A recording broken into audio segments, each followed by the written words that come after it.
A Santidade de Deus. Mensagem de Hayden Wilson Tozer. Domingo à noite, 16 de novembro de 1958. Mensagem número 9 da série Atributos de Deus. Vou falar esta noite sobre a santidade de Deus e quero ler algumas passagens. Êxodo 15. E quem é semelhante a ti, ó Senhor, entre os deuses? Quem é semelhante a ti, glorioso em santidade? Jó capítulo 15. Eis que ele não confia nos seus santos, e os céus não são limpos aos seus olhos. Jó 25. Eis que até a lua não brilha, sim, as estrelas não são puras à sua vista. Quanto menos o homem que é verme e o filho do homem que é verme. Salmo 22. Santo és tu, ó tu que habitas os louvores de Israel. Provérbios 9, verso 10. O temor do Senhor é o princípio da sabedoria, e o conhecimento do santo é o entendimento. Isaías 6, verso 3. Um clamou ao outro e disse: Santo, Santo, Santo é o Senhor dos exércitos. A terra inteira está cheia de sua glória. Dizem que quando Leonardo da Vinci pintou sua famosa Última Ceia, ele teve pouca dificuldade com nada, exceto com os rostos. Então ele pintou os rostos sem muita dificuldade, exceto um. Ele não se sentia digno de pintar o rosto de Jesus. Ele se segurou e continuou se segurando, não querendo abordar isso, mas sabendo que deve fazê-lo. Então, no descuido impulsivo do desespero, ele apenas pintou rapidamente e deixou passar. Não adianta, ele disse, não posso pintá-lo. Ao falar sobre a santidade de Deus, sinto mesmo. Na semana passada, sofri bastante com isso e me perguntei por que hoje e esta noite consegui me locomover. Mas acho que esse mesmo sentimento de desespero está em meu coração. Não adianta ninguém tentar. Se for um orador, ele pode tocar sua harpa oratória, mas o som é metálico e irreal. E quando ele termina, você ouviu a música, mas não viu Deus. Suponho que a coisa mais difícil de compreender sobre Deus é sua infinidade. Eu sei disso intelectualmente. Essa é a coisa mais difícil de entender. Mas não se pode falar da infinitude de Deus e não se sentir um verme. Mas quando você fala sobre a santidade de Deus, você não tem apenas o problema de uma compreensão intelectual, mas você tem um sentimento de vileza pessoal que é quase insuportável. Agora, a razão para isto é que somos seres caídos. Caímos espiritualmente, moralmente, mentalmente e fisicamente. Caímos de todas as maneiras pelas quais os homens podem cair, sendo o que são. E todos nós, e cada um de nós, nascemos em um mundo contaminado. Nascemos em um mundo contaminado e aprendemos a impureza desde o berço.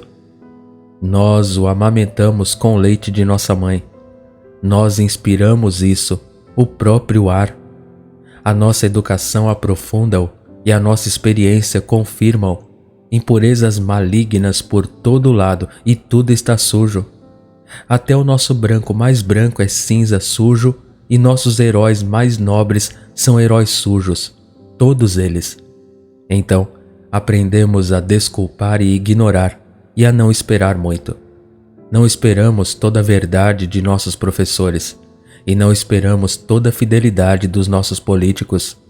E rapidamente os perdoamos quando mentem para nós e voltamos neles novamente. E não esperamos honestidade dos comerciantes. E não esperamos total confiabilidade de ninguém. E só conseguimos nos dar bem no mundo aprovando leis para nos proteger. Não apenas do elemento criminoso, mas das melhores pessoas que podem, no momento da tentação, tirar vantagem de nós. Então, o homem caído, nascendo neste tipo de mundo, vivendo aqui, respirando, e ele entra em seus poros, entra em seus pulmões, entra em seus nervos, em suas células, até que ele perca a capacidade de conceber o sagrado. mas eu falaria da santidade de Deus ou do santo. Não podemos compreender isso, e certamente não podemos defini-la, porque santidade significa pureza. Mas isso não é suficiente. Pureza significa apenas que não há mistura. Não há mais nada nisso, mas isso não é suficiente. Falamos de excelência moral, mas isso é inadequado, pois dizemos que ser moralmente excelente é superar alguém em caráter moral. Mas de quem estamos falando quando dizemos que Deus é moralmente excelente? Ele superou alguém. De quem ele se destaca? Os anjos, os serafins, suponho. Mas isso ainda não é suficiente. Queremos dizer retidão, queremos dizer honra, queremos dizer verdade e justiça, e queremos dizer tudo isso incriado e eterno. Deus não é agora mais santo do que nunca foi, ou ele, sendo imutável e inalterável, nunca poderá se tornar mais santo do que é, e ele nunca foi mais santo do que é e nunca será mais santo do que é agora. Isso significa autoexistência, pois ele não obteve sua santidade de ninguém, nem de lugar nenhum. Ele não foi para algum reino vasto e infinitamente distante e ali absorveu sua santidade, mas ele mesmo é a santidade. Ele é santo, ele é todo santo. Ele é a própria santidade, além do poder do pensamento para compreender ou da palavra para expressar, além do poder de todo louvor. Agora, a linguagem não consegue expressar o que é sagrado. Então Deus recorre à associação e à sugestão. Ele não pode dizer isso abertamente, porque teria que usar palavras cujo significado não sabemos. E então, é claro, pegaríamos as palavras que ele usou e as traduziríamos para nossos termos. Se ele usasse uma palavra que descrevesse sua própria santidade, não seríamos capazes de entender essa palavra como ele a falou. Ele teria que traduzi-la para nossa impiedade. Se ele nos dissesse o quão branco ele é, traduziríamos em termos de cinza sujo. Então, Deus não pode nos dizer pela linguagem. Então eu digo que ele usa associação e sugestão, mostrando como isso afeta o ímpio. Moisés, na sarça ardente, ali diante da santa e ardente presença, ajoelhou-se, tirou os sapatos dos pés, escondeu o rosto, pois tinha medo de olhar para Deus. Então aqui está este capítulo 19 de Êxodo, mais adiante, onde Moisés, o Senhor disse a ele: Eis que venho a ti numa nuvem espessa, para que o povo ouça quando eu falar contigo e creia em ti para sempre. E o Senhor disse a Moisés: Vai ao povo e santifica-o hoje e amanhã. Lavem as suas roupas e estejam preparados para o terceiro dia, porque no terceiro dia o Senhor descerá à vista do povo. E estabelecerás limites para o povo em redor, dizendo: Guardai-vos, para que não subais ao monte nem toqueis nos seus limites. Todo aquele que tocar no monte certamente será morto. Nenhuma mão tocará nele, mas ele certamente será apedrejado. Seja animal ou homem, ele não viverá. Quando a trombeta soar longamente, eles subirão ao monte. Moisés desceu e santificou o povo. Você vê, ele fez o melhor que pôde. Ele desceu e tentou clarear um pouco o cinza sujo. E aconteceu no terceiro dia, pela manhã, que houve trovões e relâmpagos e uma espessa nuvem sobre o monte e o som da trombeta tão alto que todo o povo estremeceu. Moisés tirou o povo do acampamento para se encontrar com Deus e eles ficaram em outra parte do monte. O monte Sinai estava todo fumegante porque o Senhor desceu sobre ele com fogo. E a sua fumaça subiu como a fumaça de uma fornalha, e todo o monte tremeu fortemente. Quando a voz da trombeta soou longamente e ficou cada vez mais alta, Moisés respondeu a Deus, e Deus lhe respondeu com uma voz, e o Senhor desceu sobre o monte Sinai, no topo da montanha. E o Senhor chamou Moisés ao topo da montanha. Moisés subiu, e o Senhor disse a Moisés: Desce, avisa o povo para que não ultrapassem para olhar e muitos deles pereçam. Agora, houve um esforço da parte de Deus. Toda essa trombeta, o som da trombeta e a voz das palavras, e o fogo e a fumaça e o tremor do monte, foi um esforço para Deus dizer, por sugestão e associação, o que ele não conseguia dizer em palavras. Agora, existem duas palavras para santo. Existem mais de duas, mas há particularmente duas palavras para santo na Bíblia Antiga, na Bíblia Hebraica. E uma palavra é usada quase exclusivamente para designar Deus, o Santo. Raramente é usado para referir-se a alguma coisa ou pessoa, exceto Deus, o Santo. Naquela passagem de Provérbios 9:10, o conhecimento do Santo que li em seus ouvidos, onde diz: o temor do Senhor é o princípio da sabedoria, e o conhecimento do Santo é o entendimento. Isso me intrigou. Na verdade, o livro que vou escrever sobre os atributos de Deus, considerados devocionalmente, se chamará O Conhecimento do Santo. Bem, fiquei muito fascinado por isso, que isso ocorresse em nossa Bíblia, que essa palavra, que a tivéssemos no abstrato, o Santo. E ainda assim diz a Bíblia judaica, o conhecimento do Santo. E em 33 de Provérbios, esse é o capítulo 30, o terceiro versículo, onde usa também o conhecimento do Santo, diz o conhecimento do Santo ou o do Todo Santo. E embora os tradutores da versão King James chamassem isso de conhecimento do Santo, eles usaram exatamente a mesma palavra mais de 40 vezes e a traduziram como Santo, o Santo de Israel. Então, obviamente, este é Deus. E, no entanto, há uma imprecisão suficiente nisso que os tradutores se sentiram livres para colocar isso em uma abstração, para torná-lo abstrato e chamá-lo de santo. Agora, há outra palavra, e isso não é usado por Deus com muita frequência. Não acho que seja uma palavra tão grande. É usado frequentemente para coisas criativas. É algo que, por assim dizer, é sagrado pelo contexto ou pela associação com este outro sagrado. Isto é, ouvimos falar de solo sagrado. E quando diz, isto é terra santa, ou sábado santo, ou uma cidade santa, ou habitação santa, ou povo santo, ou obras sagradas e santas, ou braço santo, não é a mesma palavra impressionante e terrível que ele usa quando diz o santo. Mas, no Novo Testamento temos uma palavra, é claro, é uma palavra grega. E já conversamos. Ele fala aí de Deus ser santo. Sede santos, porque eu sou santo. E notei uma coisa sobre aquela palavra grega. É que uma definição disso é uma coisa horrível. Agora pense nisso.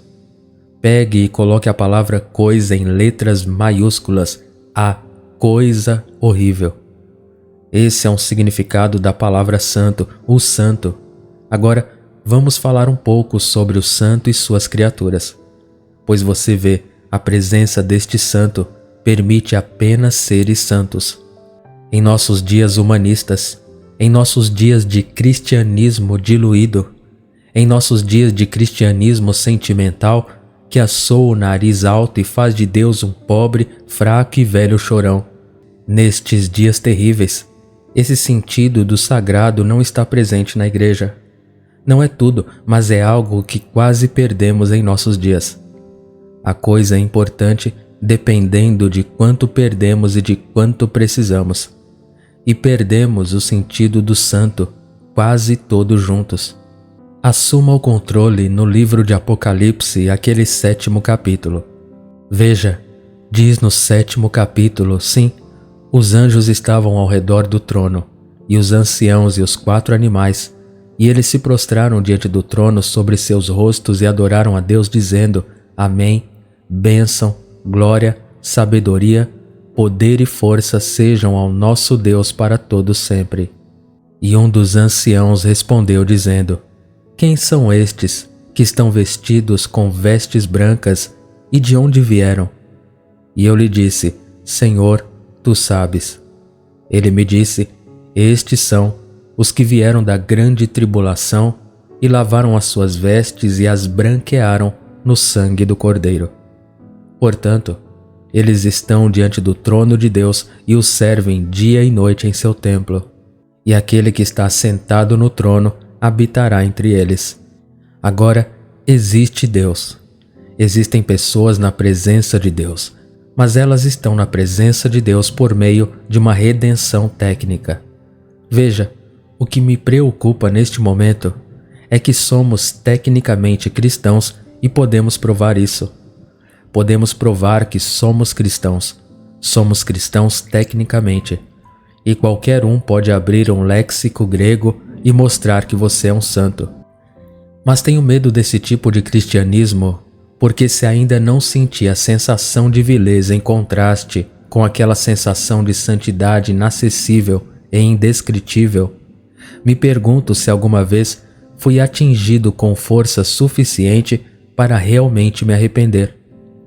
E se eu não me arrepender, me pergunto se posso crer.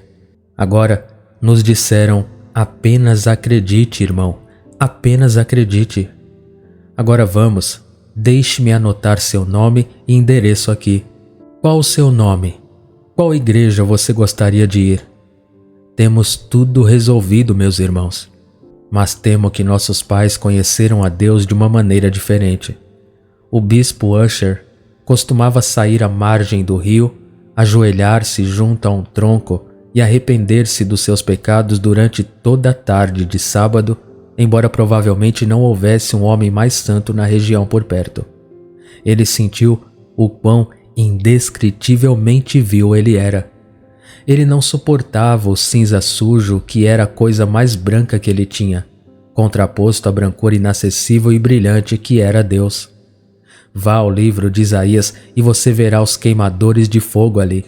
Com 2 asas, eles cobriram os pés. Ali nessas criaturas diante do trono, não havia nada da irreverência que vemos agora. Não havia nenhuma tendência de tentar superar a esperança e ser mais engraçado que um palhaço. Havia uma sensação de presença e essas criaturas sagradas, pois essas criaturas sagradas cobriam os pés. Por quê? Eles cobriram os pés com modéstia, cobriram o rosto em adoração e usaram as outras asas para voar. Estes eram os serafins.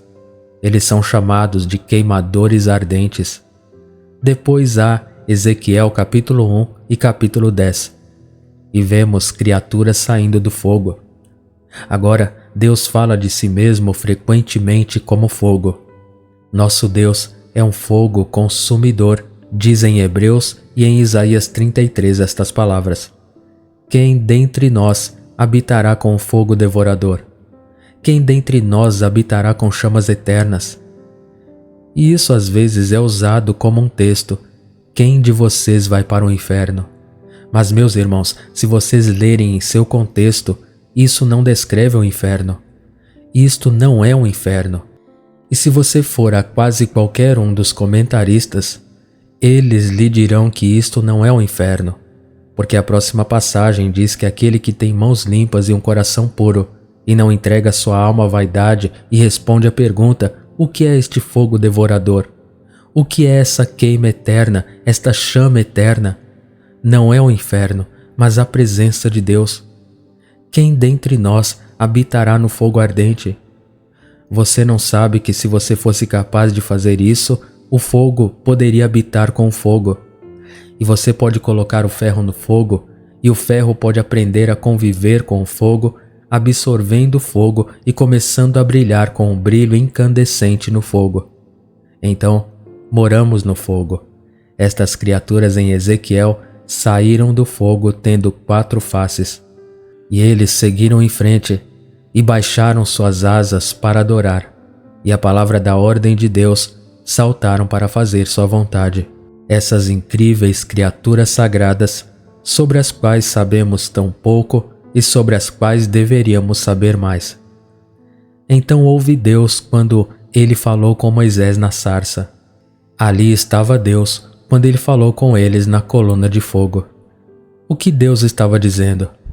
Pois está escrito no capítulo 13, eu creio, de Êxodo, onde diz que o Senhor ia diante deles durante o dia em uma coluna de nuvem para mostrar o caminho e à noite em uma coluna de fogo para iluminá-los de dia e de noite. E ele não tirou a nuvem, a coluna de nuvem de dia e a coluna de fogo de noite, para poder guiá-los em todas as suas jornadas. Meus amigos, este era Deus habitando naquele fogo incrível. Era Deus habitando ali. E então, quando o tabernáculo foi feito e os querubins de ouro cobriram o propiciatório, o que foi que desceu entre as asas dos querubins? Eu me pergunto, quantos sumos sacerdotes já olharam para Shequiná?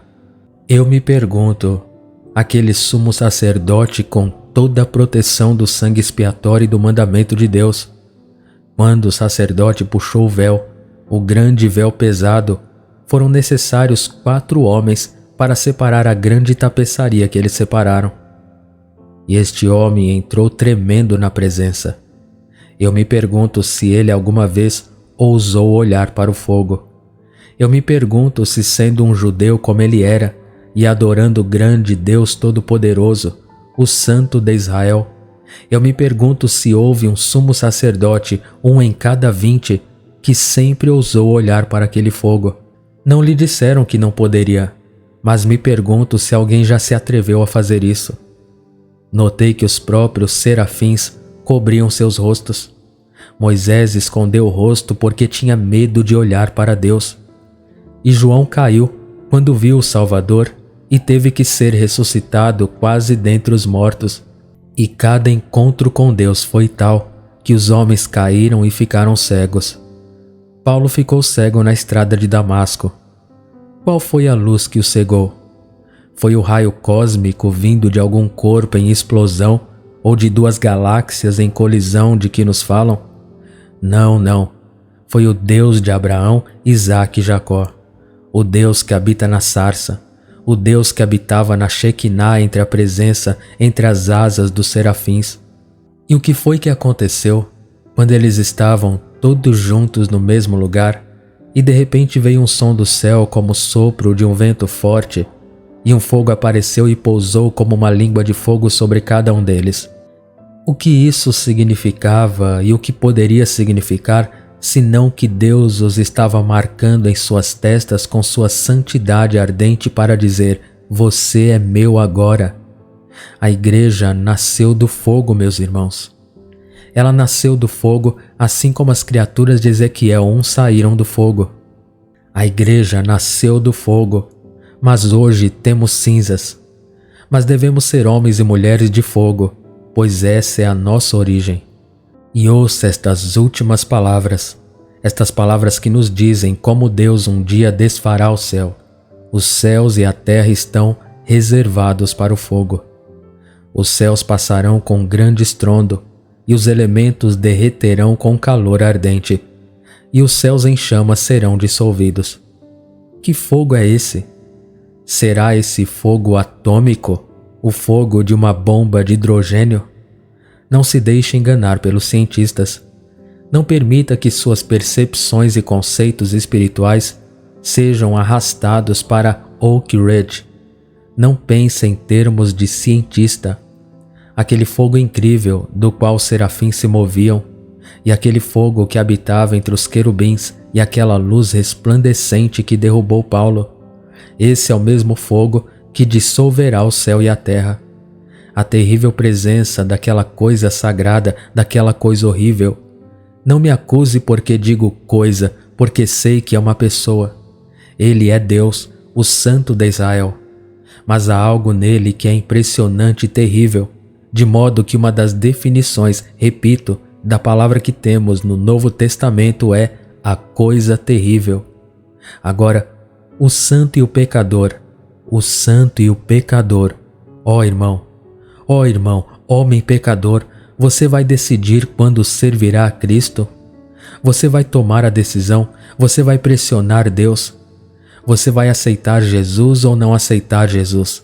Recebê-lo ou não recebê-lo? Obedecê-lo ou não? Você vai subir ao altar com orgulho de peito estufado? Você vai deitar a cabeça no travesseiro esta noite com um batimento cardíaco entre você e a eternidade. E você está dizendo a si mesmo: eu decidirei esta questão. Eu sou um homem de livre-arbítrio. Deus não está coagindo minha vontade. Não, mas tenho palavras para você. Ouve. Tu não és desde a eternidade, ó Jeová, meu Deus, meu Santo. Tu és de olhos mais puros para ver o mal, e não podes olhar para a iniquidade. Abacuque 1, versos 12 e 13. Tu não és desde a eternidade, ó Jeová, meu Deus. Mas eles dizem agora: seus problemas são demais para você. Jesus cuidará dos seus problemas. Você está com problemas mentais? Jesus lhe dará paz mental. E você tem dificuldade para se dar bem no escritório? Jesus o ajudará a progredir no escritório. Tudo isso é verdade, mas amigos, quão longe isso está da religião bíblica. Havia Deus no meio. E o que foi que reuniu o povo no livro de Atos? Eles ministraram ao Senhor e jejuaram e oraram. E ali, na incrível presença, eles ouviram a voz do Espírito Santo dizer: separe-me Barnabé e Saulo. Agora, somos jogados de volta em nosso planejamento, raciocínio e pensamento quando o grande santo Deus está em nosso meio. Então eu recomendo que você se lembre destas palavras: você é tão puro de olhos que não pode ver o mal. Se você tem maldade em sua vida, maldade em seu coração, maldade em seu lar, maldade em seus negócios, maldade em sua memória não confessada, não perdoada e impura, lembre-se de que é somente pela paciência infinita de Deus que você não é consumido, pois o nosso Deus é um fogo consumidor. E está escrito aqui: santidade sem a qual nenhum homem verá o Senhor. Agora, se você puder interpretar isso perfeitamente e ir para casa sem ser incomodado, eu me pergunto se seus olhos já contemplaram aquela coisa terrível. Eu me pergunto se você conhece ou tem o conhecimento do santo. Eu me pergunto se essa sensação da santidade avassaladora e esmagadora de Deus já chegou ao seu coração. Era algo comum em outros dias, quando Deus era o centro da adoração humana. Quando nos achegávamos a Ele e adorávamos a Ele, era comum que os homens se ajoelhassem diante de um altar, tremessem, chorassem e transpirassem em agonia de convicção, e eles esperavam isso naquele dia. Não vemos isso agora, porque o Deus que pregamos não é o Deus eterno e terrível, o Santo, tão puro de olhos que não pode ver o mal e não pode contemplar a iniquidade. E usamos a interpretação técnica da justificação pela fé e da justiça imputada de Cristo para regar o nosso espírito, o vinho da nossa espiritualidade, até sermos o que somos. Deus nos ajude nesta hora a amar. E assim levamos à presença de Deus esta alma contaminada. Chegamos à presença de Deus com nosso conceito de moralidade, tendo aprendido nos livros, obtido nos jornais e na escola. Nós ficamos sujos com tudo o que temos, e com nossas coisas mais brancas sujas, e com nossas igrejas sujas, e com nossos pensamentos sujos. Chegamos a Deus sujos e não fazemos nada a respeito. Se chegássemos a Deus sujos, mas trêmulos, chocados e maravilhados, e nos ajoelhássemos em sua presença e a seus pés, e chorássemos como Isaías: sou um homem de lábios impuros, então eu diria: tudo bem, posso entender. Mas saltamos para sua terrível presença, e alguém que está sujo vem com um livro 7 passos para a salvação, e dá 7 versículos sublinhados e tira um sujeito do seu problema e da sua angústia. Meu Deus, é por isso que viemos aqui todo ano. A cada ano, mais cristãos, mais pessoas vão à igreja, mais edifícios de igrejas, mais dinheiro, e menos espiritualidade e menos santidade. E estamos esquecendo que sem santidade nenhum homem verá Deus. Eu lhe digo isto aqui esta noite, que quero que Deus seja o que Deus é, e quero que Deus continue sendo o que é, o impecavelmente santo, inacessível, santo, santo, todo santo. Quero que Ele seja e continue sendo santo em letras maiúsculas. Quero que Ele seja isso, e quero que seu céu seja santo, e quero que seu trono seja santo. E não quero que Ele mude ou modifique suas exigências. Mesmo que isso me exclua, quero que reste algo sagrado no universo. Você pode ingressar em quase qualquer igreja agora. Ouvi recentemente falar de uma certa igreja. Bem, é uma igreja batista. Nem todas são verdadeiras igrejas batistas. Eu preguei em algumas igrejas batistas bastante rígidas, e eu mesmo sou mais ou menos batista, e isso o batistério lá atrás. Dizem agora no hino de encerramento: abrimos as portas da igreja, e eles podem vir e qualquer um pode participar.